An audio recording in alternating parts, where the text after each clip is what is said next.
কর্মব্যস্ত এই জীবনে ইফতার বা সকালের নাস্তায় প্রয়োজন ঝটপট তৈরি করা যায় সুস্বাদু ও পুষ্টিকর খাবার। দই চিকেন স্যান্ডউইচ তৈরির রেসিপি আপনাদের সেই প্রত্যাশা পূরণ করতে পারে। আসসালামু আলাইকুম, স্বাগত এইচপি ইনোভেটিভ কিচেনে। খাবারটি তৈরি করতে 10 পিস পাউরুটি নিয়ে সাইডের ব্রাউন অংশটা কেটে নিচ্ছি। ভাবছেন কি এগুলো ফেলে দেব? মোটেও নয়। এই ব্রাউন অংশটি হালকা মুচমুচে করে ভেজে গুঁড়া করে বাজার থেকে কেনা ব্রেড ক্রামের বিকল্প হিসাবে ব্যবহার করতে পারেন, অথবা ভিজিয়ে নিয়ে যে কোনো চপ অথবা কাটলেটে বাইন্ডার বানাতে পারেন।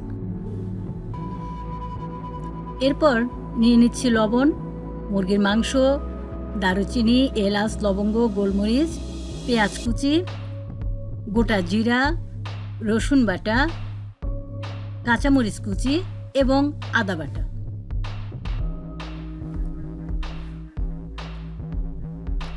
একটা প্যানে সয়াবিন তেল নিচ্ছি 1 টেবিল চামচ। এর মধ্যে হাফ চা চামচ জিরা ফোড়ন দিচ্ছি। হালকা নাড়াচাড়া করে এর মধ্যে পেঁয়াজ কুচি দিয়ে দিচ্ছি হাফ কাপ পরিমাণ। নেড়েচেড়ে দিয়ে দিচ্ছি দারুচিনি, এলাচ, লবঙ্গ, গোলমরিচ 4-5টা করে। লবণ দিচ্ছি 1 টেবিল চামচ, আপনারা আপনাদের স্বাদ মতো দেবেন। রসুন বাটা দিচ্ছি 1 চা চামচ, আদা বাটা দিচ্ছি 1 চা চামচ। 4-5টা মরিচ কুচি করে সেই কুচিটাও দিয়ে দিচ্ছি। এরপরে ছোট ছোট করে কাটা হাড় ছাড়া মুরগির মাংস 1 কাপ পরিমাণ দিয়ে ভালোভাবে নেড়ে চেড়ে দিচ্ছি।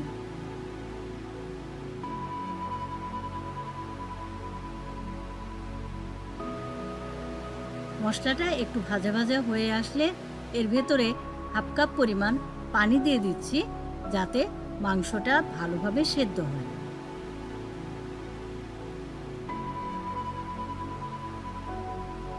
সুন্দর করে সব উপকরণগুলো ভালোভাবে মিশিয়ে নাড়াচাড়া করে দিচ্ছি। যখন মাংসটা হয়ে আসবে এবং সুন্দর গন্ধ বের হবে, পানিটাও শুকিয়ে যাবে, তখন নামিয়ে নেব।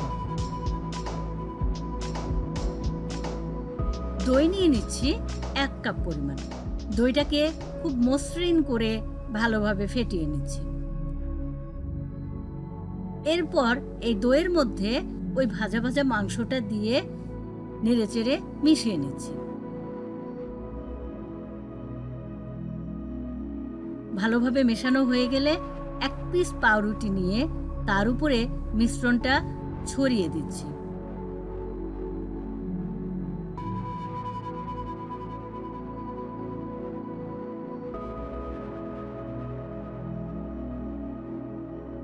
এবং আরেক পিস পাউরুটি দিয়ে মিশ্রণটাকে ঢেকে দিচ্ছি।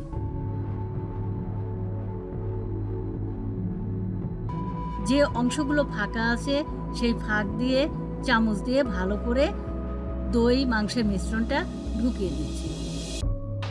এভাবে স্যান্ডউইচটা তৈরি করে নিচ্ছি।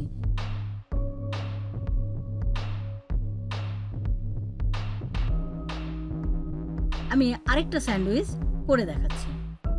1 পিস পাউরুটি নিয়ে তার উপরে দই মাংসের মিশ্রণটা ভালোভাবে স্প্রেড করে দিয়ে আরেকটা পাউরুটি দিয়ে ঢেকে দিচ্ছি।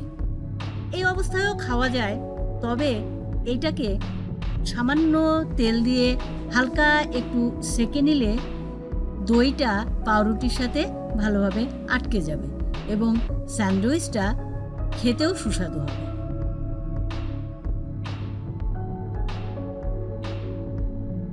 প্যানে সামান্য তেল দিয়ে পাউরুটিগুলো অল্প আঁচে হালকা করে সেকে নিচ্ছি। 1 পাশ হয়ে গেলে উল্টে দিচ্ছি। দেখুন, এইভাবে তেমন লাল লাল হবে না, পোড়া পোড়া হবে না, অল্প আঁচে পাউরুটিগুলো সেকে নিলাম এবং তৈরি হয়ে গেল আমাদের দই চিকেন স্যান্ডউইচ।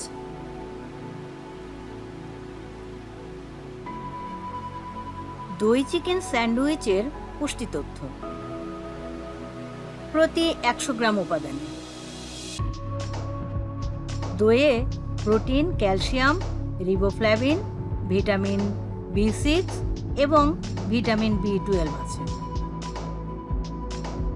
মুরগির মাংসে 121 ক্যালোরি এনার্জি, 20 গ্রাম প্রোটিন, 4 গ্রাম চর্বি, 14 মিলিগ্রাম ক্যালসিয়াম, 0.7 মিলিগ্রাম লৌহ, 0.1 milligram vitamin B1, 0.16 milligram vitamin B2, 11.6 milligram niacin থাকে।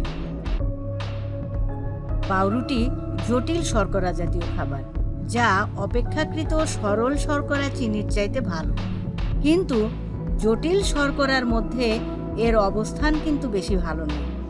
এতে পরিমিত পরিমাণ ফাইবার থাকে না, দেয়া হয় রিফাইন্ড চিনি ও বিভিন্ন প্রিজারভেটিভ। তাই প্রতিদিন পাউরুটি খাওয়া স্বাস্থ্যের জন্য ক্ষতিকর। দইয়ে প্রোটিন, স্নেহ পদার্থ ছাড়াও উপকারী ব্যাকটেরিয়া বা প্রোবায়োটিক্স বিষাক্ত রাসায়নিকের ক্ষতিকর প্রভাব থেকে শরীর সুরক্ষিত রাখে। তাই প্রতিদিন নয়, নাস্তায় অথবা ইফতারে সুস্বাদু এই আইটেমটা ঝটপট তৈরি করে 2-1 দিন খাওয়া যেতেই পারে। দেখুন কত চমৎকার দই চিকেন স্যান্ডউইচ। এই রমজানে ইফতারিতে প্রিয়জনকে দিতে পারেন দই চিকেন স্যান্ডউইচ। সুন্দর করে সাজিয়ে টমেটো সস দিয়ে পরিবেশন করুন। এটা ব্রেকফাস্টেও করতে পারেন, তবে মনে রাখবেন প্রতিদিন নয়। সবাইকে ধন্যবাদ। আসসালামু আলাইকুম।